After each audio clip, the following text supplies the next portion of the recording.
what you're watching for in 2024? There are five major forces that each is important, but how they're interacting is most important.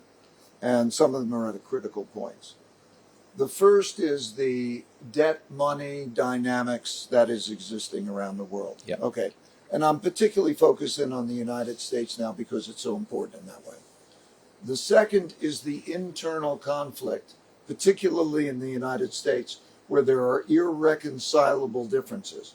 There's populism at both sides and unacceptable, neither side will accept the ways of living, the ways that they want, and maybe even the political output.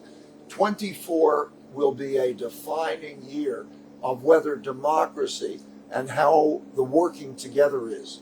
This is going to be very, very critical, a big risk. And if either party gets in, you'll have very, very different policies. The third, of course, is the great geopolitical conflict that through time we've seen when a rising power is challenging an existing power.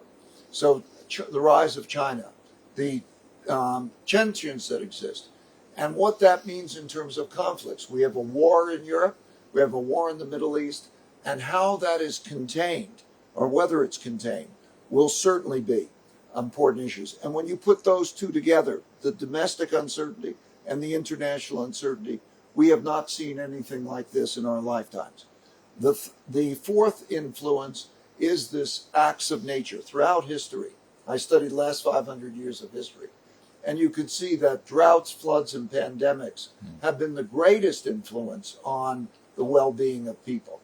And so in one way or another, we have climate change, not just the implications of the climate, but the cost, the actual amount of money. It's estimated between $5 and $10 trillion a year, and how that's 5 to 10% of world GDP, and that expense. And number 5 has always been, but now more than ever, technology. Okay, man's inventiveness of all through history and the inventiveness of technology have been a force, but now we have a whole new type of technology that is going to have big implications. So the interactions in those 5, the big risks are the second and the third. The international, the domestic conflict issue, particularly in the United States more so, and then also the international issue.